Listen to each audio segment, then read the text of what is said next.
अगर आपके पास अभी 5 लाख रुपए हैं और आपने 5 लाख रुपए इसलिए बचा के रखे हैं कि 6 महीने के बाद आपको कहीं यूरोप की ट्रिप पे जाना है, तो अगले 6 महीने के लिए आप ये 5 लाख रुपए को कहाँ इन्वेस्ट करोगे? तो इस वीडियो में मैं ऐसे 5 ऑप्शंस आपके साथ डिस्कस करूंगा जो कि शॉर्ट टर्म ड्यूरेशन जैसे कि 6 महीने, 8 महीने, 10 महीने, मैक्सिमम 12 महीने तक के लिए जनरली लोग यूज करते हैं।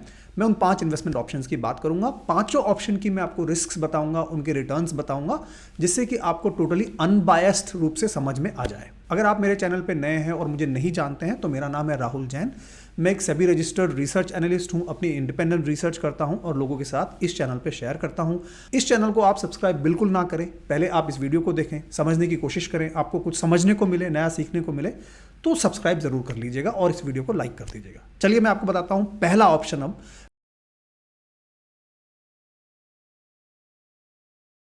पहला ऑप्शन आता है उन लोगों के लिए जो लोग पूरे दिन भर बैठ के रील्स देखते हैं इंस्टाग्राम पे या कि नेटफ्लिक्स पे जाके पंचायत सीरीज देखते हैं और उसमें अपना टाइम वेस्ट करते हैं, उनको इन्वेस्टमेंट से कोई मतलब नहीं है। ऐसे लोगों के लिए savings bank account better option है। यहाँ पर आपको बहुत ज़्यादा रिटर्न्स मिल जाते हैं, जैसे कि 2 से 3%। मैं जोक नहीं कर रहा हूँ। फॉर एग्जांपल आईसीआईसीआई बैंक का एग्जांपल ले लेते हैं। 2.5% का आपको रेट ऑफ इंटरेस्ट मिलेगा। उन लोगों के लिए सूटेबल है जिनको इन्वेस्टमेंट्स नहीं करने हैं, अपने पैसे को ग्रो नहीं करना है। आपकी चॉइस है अगर आपको बैंक अकाउंट में रखने हैं। मेरा पर्सनल चॉइस ये है कि मैं कभी भी बैंक अकाउंट में अपने पैसे ज़्यादा नहीं रखता हूं, क्योंकि मुझे मालूम है ऑन एन एवरेज 4 से 5% का इन्फ्लेशन हमारे भारत में देखने को मिला है और 2 से 3% का अगर मुझे इंटरेस्ट मिल रहा है तो मतलब मेरे पैसे की वैल्यू घट रही है। दूसरा इन्वेस्टमेंट ऑप्शन आता है फिक्स डिपॉजिट का, जो सबसे ज़्यादा बोरिंग माना जाता है, सबसे ज़्यादा हेटेड इन्वेस्टमेंट ऑप्शन माना जाता है। लेकिन मैं एफडी के बारे में आपको एक चीज़ जरूर कहूँगा कि अगर आप फॉर एग्जाम्पल 180 डेज़ की 60 दिन की एफडी कराना चाहते हैं तो फॉर एग्जाम्पल अभी आईसीआईसीआई बैंक की वेबसाइट पर उनकी एफडी इंटरेस्ट रेट तकरीबन है 4.5%। अगर आप बहुत क्लियर हैं कि आपको 6 महीने के लिए ही इन्वेस्टमेंट करना है तो 4.5% आपको यहाँ पर इंटरेस्ट रेट मिल जाएगा।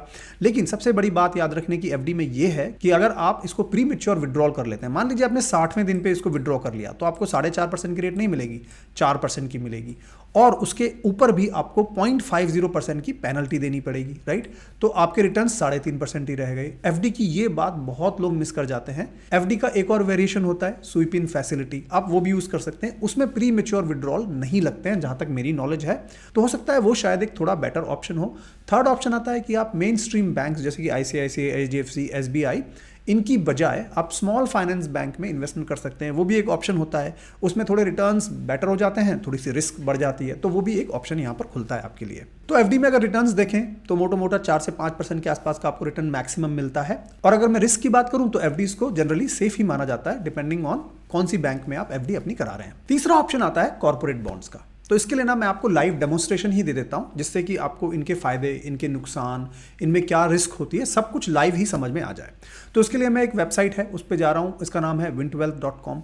उसका मैंने लिंक डिस्क्रिप्शन और वीडियो के कमेंट्स में भी डाला है। आप वहां से जाके इस प्लेटफॉर्म को खुद ही एक्सप्लोर कर सकते हैं। जैसे ही आप इस प्लेटफॉर्म पे जाओगे और आप स्क्रॉल डाउन करोगे तो आपको यहाँ पे मिलेंगे शॉर्ट टर्म बॉन्ड्स। तो आप इन पे क्लिक करो। फॉर एग्जांपल यहाँ पर व्यू ऑल करते हैं। अब आपको यहाँ पे काफी सारे बॉन्ड्स की लिस्ट दिख जाएगी जो कि शॉर्ट टर्म बॉन्ड्स हैं। मतलब कि फॉर एग्जांपल ये पहला वाला बॉन्ड यहाँ पर एग्जांपल के लिए ही है, 1 से 4 महीने के लिए वैलिड है। दूसरा है यहाँ पर 3 से 20 महीने के लिए है।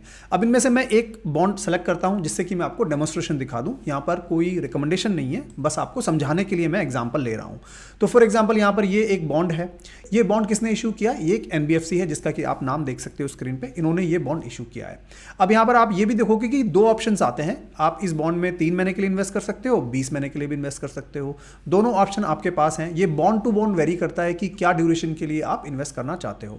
अब आप यहाँ पे नोट करोगे एक फिगर आता है दोनों में, YTM, which is called yield to maturity. Yield to maturity क्या होता है कि अगर आप इस बॉन्ड को मैच्योरिटी तक होल्ड करते हो तो आपके indicative annual returns, overall returns क्या निकल के आएंगे वो इस फिगर को बताता है। और इस YTM को कैलकुलेट करने के लिए कई सारे फैक्टर्स होते हैं। फॉर एग्जांपल इस बॉन्ड का कूपन रेट, मतलब इंटरेस्ट रेट क्या है, और आपने किस प्राइस पे खरीदा, किस प्राइस पे बेचा, उसकी वजह से आपको क्या बेनिफिट मिला या क्या लॉस हुआ, वो सारे फैक्टर्स यहाँ पे कैलकुलेट किए जाते हैं। और YTM जो है ओवरऑल इंडिकेटिव एनुअलाइज रिटर्न्स की तरह आपको प्रेजेंट किया जाता है अगर आप इस बॉन्ड को मैच्योरिटी तक होल्ड करते हो। अब आती है यहाँ पे क्वेश्चन कि राहुल ये YTM जो होता है, जो रिटर्न का एक मेट्रिक है, ये किस पे डिपेंड करता है? तो इसका वन ऑफ द फैक्टर होता है credit rating of the bond. For example यहाँ पे मैं आपको रेटिंग पे क्लिक करूँ, ये बॉन्ड की रेटिंग है अभी A, तो मैं इस पर क्लिक करके आपको दिखाता हूँ। आप इसके नीचे आएंगे तो यहाँ पर देखिए आपको पता लगेगा कि बॉन्ड की रेटिंग के हिसाब से कैसे रिटर्न्स इंपैक्ट होते हैं। तो मान लीजिए अगर आप ट्रिपल ए रेटिंग वाला कोई बॉन्ड है उसमें आप इन्वेस्ट करते हैं, तो यहाँ पे एक जनरल इंडिकेटिव जो कूपन रेट या इंटरेस्ट रेट होती है वो 7 से 8% होती है। अब जैसे ही आप ज़्यादा रिस्क लोगे, डबल ए पे जाओगे, या उससे ज़्यादा रिस्क लोगे ए पे जाओगे, या उससे ज़्यादा रिस्क लोगे ट्रिपल बी पे जाओगे, तो आपकी कूपन रेट बढ़ती जाती है जनरली। ये एक पैटर्न होता है और आप यहाँ पे एक इंडिकेटिव रेंज देख सकते हो कि क्या वो इंटरेस्ट रेट की रेंज होती है। अब ये कौन सा बॉन्ड सेलेक्ट करना है ये आपके रिस्क एपेटाइट पे डिपेंड करता है। अगर आप ज़्यादा रिस्क नहीं लेना चाहते तो ट्रिपल ए जनरली सबसे ज़्यादा सेफ माने जाते हैं, उसके बाद डबल ए आते हैं, उसके बाद ए आता है, उसके बाद ट्रिपल बी आता है। तो डिपेंडिंग आप कितना रिस्क लेना चाहते हैं, आपका कितना रिटर्न बनाने की इच्छा है, उसके हिसाब से आप उन बॉन्ड्स को सेलेक्ट कर सकते हैं जो क्रेडिट रेटिंग वाले होते हैं। तो ये एक मेन फैक्टर है जो आपको समझना चाहिए। दूसरी बात, कॉर्पोरेट बॉन्ड्स के बारे में आप ये भी समझिए कि इनका जो रीपेमेंट होता है वो मंथली हो सकता है। फॉर एग्जांपल इस वाले बॉन्ड का मंथली है, ऐसे भी कुछ बॉन्ड्स होते हैं जिनका क्वार्टरली हो सकता है। तो ये बॉन्ड के ऊपर डिपेंड करेगा और ये आपकी क्या रिक्वायरमेंट है इसके ऊपर डिपेंड करेगा। अगर आपको मंथली कैश फ्लो चाहिए तो आप मंथली वाले बॉन्ड्स को एक्सप्लोर करो, अगर आपको मंथली नहीं चाहिए, क्वार्टरली चाहिए, तो आप क्वार्टरली के हिसाब से एक्सप्लोर कर सकते हो। इन कॉर्पोरेट बॉन्ड्स के बारे में एक और फ्लेक्सिबिलिटी अभी जो मिलने लगी है ऑनलाइन बॉन्ड प्लेटफॉर्म्स पे, वो ये है कि इनका मिनिमम जो इन्वेस्टमेंट टिकट साइज है वो भी आप अपने हिसाब से देख सकते हो। फॉर एग्जांपल यहाँ पे ये बॉन्ड का मिनिमम इन्वेस्टमेंट टिकट साइज है 1000 रुपये, इस बॉन्ड का फॉर एग्जांपल यहाँ पर है 10,000 रुपये। तो डिपेंडिंग ऑन आपकी नीड क्या है उसके हिसाब से आप बॉन्ड्स को सेलेक्ट कर सकते हो। अगर आपको एक फुल डेडिकेटेड वीडियो चाहिए कॉर्पोरेट बॉन्ड्स पे कि मैं बारीकियों से आपको हर चीज़ कॉर्पोरेट बॉन्ड्स के बारे में समझाऊं, तो आप कमेंट्स में लिखिए कि राहुल एक अल्टीमेट गाइड बनाइए कॉर्पोरेट बॉन्ड्स के बारे में, और मैं आपको वो वीडियो जल्दी से जल्दी पब्लिश कर दूंगा। लेकिन सबसे बड़ी बात मैं आपको ये भी शेयर करना चाहता हूँ कि कॉर्पोरेट बॉन्ड्स में रिस्क क्या होती है। ये तो बात हुई कि ये काम कैसे करते हैं, इनके रिटर्न्स क्या होते हैं, YTM क्या होता है वगैरह वगैरह। अब इनमें रिस्क क्या होती है? सबसे बड़ी जो कॉर्पोरेट बॉन्ड्स में रिस्क होती है वो होती है डिफॉल्ट रिस्क। डिफॉल्ट रिस्क क्या होती है? मान लीजिए कि जो NBFC है जिसने बॉन्ड इशू किए हैं, आप उन बॉन्ड्स को खरीदते हैं। अब अगर मानो कल को NBFC जिसने आपको बॉन्ड्स दिए हैं, मानो वो बैंकरप्ट हो गई, तो आपका इंटरेस्ट हो सकता ना मिले, आपका कैपिटल भी हो सकता है वापस ना मिले। तो ये एक इसमें डिफॉल्ट रिस्क आती है। आपका नेक्स्ट क्वेश्चन ये भी हो सकता है कि राहुल ये डिफॉल्ट होने के क्या चांसेस होते हैं? तो देखिए इसकी कोई गारंटी तो होती नहीं है, लेकिन मैं फिर भी आपको कुछ डेटा दिखा देता हूँ। इंडिया रेटिंग्स एंड रिसर्च ने ये डेटा FY25 के लिए पब्लिश किया था और इस डेटा में उन्होंने बॉन्ड्स के बारे में काफ़ी डेटा कलेक्ट करके एग्रीगेट लेवल पे ये एक समरी दी है। और इस डेटा के मुताबिक ट्रिपल ए रेटेड बॉन्ड्स की अगर डिफॉल्ट रेट देखें 1 साल में, 2 साल में, 3 साल में, तो 0% है। डबल ए की देखें तो 1 साल में तो कुछ नहीं दिखा, लेकिन 2 साल में 0.1 है, 3 साल में 0.1 है।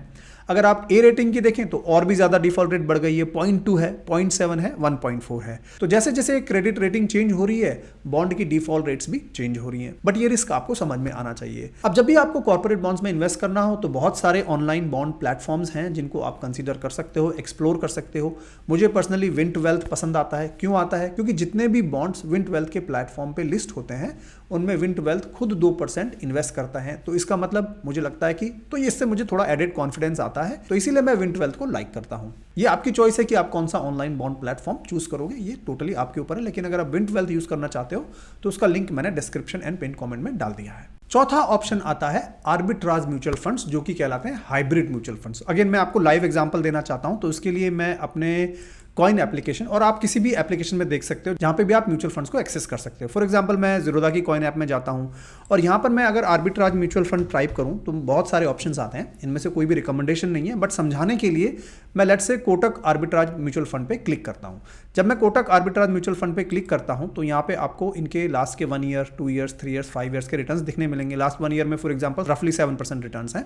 Again past returns do not guarantee future return. मैं आपको ये भी एक्सप्लेन करूंगा कि इनके रिटर्न्स किन बातों पर डिपेंड करते हैं। लेकिन अगर मैं आपको लास्ट 2 साल के रिटर्न दिखाऊं तो 7.78% एनुअल रिटर्न, 3 साल के देखें तो 7.89%, 4 साल के देखें तो 7.12%। तो इस तरह के यहाँ पर अभी रफली पिछले कुछ सालों से 7% के आसपास के यहाँ पर रिटर्न्स अपने को देखने को मिले हैं। लेकिन आर्बिट्राज म्यूचुअल फंड्स का ना एक बहुत बड़ा बेनिफिट है कि ये टैक्स एफिशिएंट हो सकते हैं उन लोगों के लिए जो कि हायर इनकम टैक्स स्लैब्स में आते हैं। तो मान लीजिए अगर आपका इनकम टैक्स स्लैब 30% है, आर्बिट्राज म्यूचुअल फंड्स आपके लिए बेटर ऑप्शन हो सकते हैं। ऐसा क्यों? ऐसा इसलिए कि अगर आप आर्बिट्राज म्यूचुअल फंड में 12 महीने से कम समय के लिए इन्वेस्ट करते हैं तो यहाँ पर जितना भी आपको गेन होगा केवल वो 20% पे लगेगा। ठीक है, अगर आप एफडी में इन्वेस्ट करते तो आपकी इनकम टैक्स स्लैब 30% है तो 30% पे टैक्स होता। तो उस हिसाब से आर्बिट्राज म्यूचुअल फंड्स थोड़े से टैक्स एफिशिएंट हो जाते हैं उन लोगों के लिए जो कि हायर इनकम स्लैब में है। व्हाट अबाउट जो लोग लोअर इनकम टैक्स स्लैब में, फॉर एग्जांपल जो 10% में है, उनके लिए arbitrage mutual funds does not make any sense, क्योंकि यहाँ पर टैक्स ज़्यादा होता है, क्योंकि यहाँ पे फिक्स्ड है, यहाँ पर इनकम टैक्स के हिसाब से नहीं है। यहाँ पर किसके हिसाब से है, ये इक्विटी का ट्रीटमेंट यहाँ पर इनको मिलता है। अगर आपने शॉर्ट टर्म में इन्वेस्ट किया है लेस देन 12 मंथ्स, 20% का फ्लैट टैक्स लग जाएगा आपके गेन्स पे या प्रॉफिट्स पे। और अगर आपने 12 महीने से थोड़ा ज़्यादा रखा है, 13 महीने, 14 महीने एटसेट्रा, तो आपको वहाँ पर 12.5% का टैक्स लगेगा। तो अगर आप 20% से ज़्यादा के टैक्स ब्रैकेट पे हो तो ये काफ़ी आपके लिए टैक्स एफिशिएंट मेथड हो सकता है। अब आपके दिमाग में क्वेश्चन आना चाहिए कि राहुल ये आर्बिट्राज म्यूचुअल फंड काम कैसे करते हैं। तो देखिए बहुत सिंपल है, एक म्यूचुअल फंड मैनेजर होता है, जैसे कि इक्विटी म्यूचुअल फंड में म्यूचुअल फंड मैनेजर होता है, आर्बिट्राज म्यूचुअल फंड में भी एक मैनेजर होता है। और ये मैनेजर का मेन काम ये होता है कि ये मार्केट में आर्बिट्राज अपॉर्चुनिटीज ढूंढता है। आर्बिट्राज अपॉर्चुनिटीज क्या होती है, मैं आपको एग्जांपल से समझाता हूं। मान लीजिए कि एक स्टॉक है जो कि कैश मार्केट में या डिलीवरी मार्केट में 500 रुपए की प्राइस पे ट्रेड हो रहा है। सेम स्टॉक अगर फ्यूचर्स के मार्केट में 512 पे बेचा जा सकता है, तो ये क्या करते हैं ना कि इक्विटी मार्केट में वो 500 पे खरीद लेंगे और 512 में उसको एफएनओ मार्केट में बेच देंगे, और ये 12 रुपए का जो हुआ इसको हम कहते हैं आर्बिट्राज। बहुत ही मैंने सिंपल लेमन टर्म में आपको समझाया है। अब ये आर्बिट्राज अपॉर्चुनिटीज़ ऐसा तो है नहीं कि भर भर के होती हैं या हर सेकंड होती हैं, ऐसा नहीं होता है। मौके होते हैं मार्केट में, मौके नहीं भी होते हैं। जब मौके नहीं होते हैं तो ये क्या करते हैं, इस पैसे को डेट म्यूचुअल फंड्स में इन्वेस्ट कर देते हैं, ज़्यादा रिस्क नहीं लेते ये लोग, ठीक है। तो अब मैं आपको एग्जांपल दिखाना चाहता हूँ लाइव। फॉर एग्जांपल एसबीआई का एग्जांपल लेते हैं, क्योंकि उस एसबीआई का मेरे पास डेटा है यहाँ पर। और आप देखिए एसबीआई म्यूचुअल फंड है, हाइब्रिड म्यूचुअल फंड। अब आप देखिए एचडीएफसी बैंक का अगर यहाँ एग्जांपल लेते हैं, कोई रिकमेंडेशन नहीं है, तो आप देखिए यहाँ पर इन्होंने कितनी क्वांटिटी इक्विटी मार्केट में लेके रखी हुई है। आई थिंक ये आता है 2,51,50,000 के आसपास का इन्होंने क्वांटिटी लेके रखा हुआ है। अब सेम बैंक को अगर मैं आपको इनका पोर्टफोलियो दिखाऊं और नीचे स्क्रॉल करते हुए आऊँ एफएनओ सेक्शन में, तो यहाँ पर एफएनओ सेक्शन इनका कहाँ है, डेरिवेटिव्स का ये रहा सेक्शन। यहाँ पर देखिए इन्होंने इसी सेम स्टॉक को लेके रखा है एफएनओ मार्केट में, ऑलमोस्ट सिमिलर ही यहाँ पर क्वांटिटीज लेके रखी हैं और इसको शॉर्ट करके रखा है, मतलब इसको बेचने वाले हैं, है ना।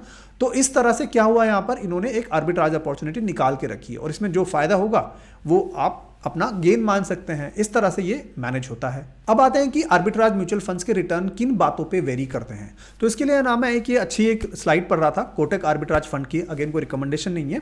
और यहाँ पर इनका कहना है कि जो रिटर्न्स हैं वो किस पे डिपेंड करते हैं, 2-3 बातों पे मेनली डिपेंड करते हैं। पहली बात तो ये है कि मार्केट में एफएनओ का पार्टिसिपेशन कितना ज़्यादा है।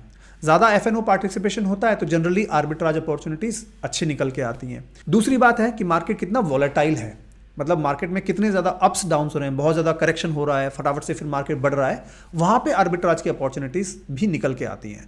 तो पास रिटर्न्स जो 7-8% के हमने देखे हैं, ऐसा तो नहीं है कि हमेशा फ्यूचर में मिलेंगे ही, लेकिन म्यूचुअल फंड मैनेजर का यही काम होता है कि वो इन आर्बिट्राज अपॉर्चुनिटीज़ को ढूंढे और आपको हाइब्रिड म्यूचुअल फंड के हिसाब से रिटर्न्स मिले। मेरे हिसाब से इसका मेन एडवांटेज वही है जो कि टैक्स एफिशिएंसी है। अगर आप 20% से ज़्यादा के टैक्स स्लैब में हैं तो ये एक ऑप्शन आपके लिए हो सकता है, आप इसको एक्सप्लोर कर सकते हो। चलिए अब अपने 5वां ऑप्शन की तरफ बढ़ते हैं। 5वां ऑप्शन आता है लिक्विड म्यूचुअल फंड्स का। तो लिक्विड म्यूचुअल फंड्स के ऊपर मैंने ये अभी रिसेंटली एक हिंदी में बहुत डिटेल में एक वीडियो बनाया था कि लिक्विड म्यूचुअल फंड्स क्या होते हैं, इनको कैसे हम फिल्टर कर सकते हैं, इनके बारे में काफ़ी मैंने डिटेल में यहाँ पे समझाया। तो डेफिनेटली मैं आपको रिकमेंड करूँगा कि ये वीडियो देखिए आपको लिक्विड म्यूचुअल फंड्स के बारे में सारी बातें बहुत आसान भाषा में समझ में आएंगी। लेकिन मैं आपके 1 मिनट लेता हूँ यहाँ पे और 1 मिनट में आपको मैं कुछ चीज़ें बताने वाला हूँ। फॉर एग्जाम्पल अगर आप कोई भी डीमैट अकाउंट में जाएँ, अपने म्यूचुअल फंड की एप्लीकेशन में जाएँ और वहाँ पर आप जाकर लिक्विड म्यूचुअल फंड टाइप करें तो बहुत सारे म्यूचुअल फंड्स आ जाते हैं। मैंने उसमें से फॉर एग्जाम्पल यहाँ एसबीआई का मैं एग्जाम्पल दिखाने वाला हूँ। लास्ट 1 साल में 6.55% के रिटर्न्स दिए हैं। 2 साल देखें तो 6.9% एनुअल रिटर्न्स, 3 साल देखें तो 7%। अगेन पास रिटर्न्स गारंटी नहीं है कि फ्यूचर में भी यही रिटर्न्स मिले, कम भी मिल सकते हैं, ज़्यादा भी मिल सकते हैं, बट ऑन एन एवरेज यहाँ पर 6 से 7% के रिटर्न्स देखने में आए पिछले 3 साल में। और यहाँ पर लिक्विड म्यूचुअल फंड्स की एक खास बात है कि AMC बाई AMC मतलब जितने भी म्यूचुअल फंड हाउसेज हैं उनके हिसाब से बहुत ज़्यादा रिटर्न्स में डिफरेंस नहीं आता है, क्योंकि यहाँ पर मेन चीज़ ये होती है कि आप लिक्विडिटी ट्राई करना चाहते हो। आप ये चाहते हो कि मैं ऐसी जगह पे इन्वेस्ट कर दूँ जिससे कि अगर मुझे निकालने हो पैसे तो क्विकली निकल जाएं। और यहाँ पर अनलाइक FDs कोई पेनल्टी नहीं लगती। मानो अगर आपने 10 दिन के लिए भी यहाँ लिक्विड म्यूचुअल फंड में कोई पैसे डाले तो आपको उन 10 दिनों के लिए एनुअल रिटर्न, मान लीजिए 7% का एनुअल रिटर्न निकल के आ रहा है तो 7% के हिसाब से प्रोराटा बेसिस पे आपको 10 दिन का मिल जाएगा। ऐसा नहीं कि पेनल्टी लग जाएगी या ऐसा कुछ हो जाएगा। यहाँ पे ये सब वो ऑप्शंस नहीं होते। हाँ, एग्जिट लोड होता है। फॉर एग्जांपल यहाँ पे 0.007% का एग्जिट लोड है। अगर आप इसको एक दिन में ही निकालते हो, अगर आप विदिन 2 दिन निकालते हो तो कुछ और है। मतलब 7 दिन अगर आप रखोगे यहाँ पे तो आपको एग्जिट लोड नहीं लगेगा। लेकिन मैंने बहुत सारी बारीकियां उस वीडियो में बताई हैं ऑलरेडी लिक्विड म्यूचुअल फंड्स के बारे में, और मुझे मालूम है कि आप लोगों ने ये भी कमेंट्स में बहुत लिखा है कि हमें लिक्विड ईटीएफ्स के बारे में समझाइए। तो मैं यहाँ पे 30 सेकंड्स में आपको कुछ दिखाना चाहता हूँ। आप अपने किसी भी डीमैट अकाउंट में जाइए, और एग्जाम्पल के लिए मैं यहाँ पे ले रहा हूँ लिक्विड केस है जो कि जीरोधा का है। तो यहाँ पे लिक्विड ईटीएफ्स का जो फायदा म्यूचुअल फंड्स के कंपैरिजन में ये होता है कि लिक्विड ईटीएफ्स में आपको अगर सेल करना है या बाई करना है तो मार्केट आवर्स में आप स्पॉन्टेनियसली कर सकते हैं। मान लीजिए कि आपने आज कोई लिक्विड ईटीएफ खरीदा और 3 महीने के बाद अगर आपको अचानक से वो पैसे निकालने हैं तो आप इमीडिएटली मार्केट आवर्स में जाके इमीडिएटली पैसे निकाल सकते हैं और आपके तुरंत ही वो अकाउंट में आ जाते हैं। ऐसा नहीं होता है कि जैसा लिक्विड म्यूचुअल फंड्स में होता है कि विदिन 1 वर्किंग डे टिपिकली वो पैसे आपके बैंक अकाउंट में आते हैं। तो ये थोड़ा सा एक यहाँ पे ETFs का डिफरेंस है। बट एनीवेज मैं ETFs के ऊपर एक पूरी वीडियो बनाऊंगा अलग से लिक्विड ETFs के ऊपर, और उसमें मैं आपको एग्जैक्टली और भी ज़्यादा बारीकियों में INAV क्या होता है, बहुत सारी चीज़ें हैं जो आपको समझनी चाहिए, लिक्विडिटी क्या होती है, वो पूरी मैं आपको वहाँ पर एक वीडियो बनाऊंगा। आप कॉमेंट्स में लिखो कि वो वीडियो बनाऊँ मैं, तो वो भी बनाऊंगा। कॉर्पोरेट बॉन्ड्स के बारे में भी अगर आप लिखते हो कमेंट्स में कि एक पूरी वीडियो बनाओ तो वो भी बनाऊंगा। और कोई अगर आपके दिमाग में टॉपिक आता है तो वो भी लिखो, मैं आपको सारे अच्छे तरह से उनके रिस्क क्या हैं, रिटर्न्स क्या हैं, बैलेंस व्यू मैं आपको दूंगा। मैं ये नहीं कहूँगा कि आप इसमें इन्वेस्ट करो या इसमें इन्वेस्ट मत करो, ये टोटली आपका डिसीजन होना चाहिए। मेरे या किसी और के कहने से आपको कभी भी इन्वेस्ट नहीं करना चाहिए। ऑल्दो मैं सेबी रजिस्टर्ड रिसर्च एनालिस्ट हूँ, मैं यहाँ पर किसी तरह की आपको कोई रिकमेंडेशन नहीं देना चाहता, मैं आपको सिर्फ सिखाना चाहता हूँ जिससे कि आप खुद ही एक अच्छे इन्वेस्टर बने। और अगर आपको मेरी वीडियोस पसंद आ रही हैं तो आपसे मैं हम्बली रिक्वेस्ट करूँगा कि लाइक करिए वीडियोस को, चैनल को सब्सक्राइब करिए, अपने फ्रेंड्स और फैमिलीज़ को बताइए कि इस चैनल पर आकर उनको सही जानकारी मिल रही है जिससे कि वो भी सीख पाएँ और अपने मनी को ग्रो कर पाएं। इसी के साथ इस वीडियो को मैं यहां पर रोकता हूं। 5 ऑप्शंस के बारे में डिस्कशन किया है मैंने। कमेंट्स में लिखिए आपके लिए कौन सा ऑप्शन ज्यादा सुटेबल है। I would love to read your comments. मैं आपसे फिर मिलूंगा, तब तक के लिए जय हिंद, जय Bharat. Investments in debt securities, municipal debt securities, securitized debt instruments are subject to risks, including delay and/or default in payment. Read all the offer-related documents carefully.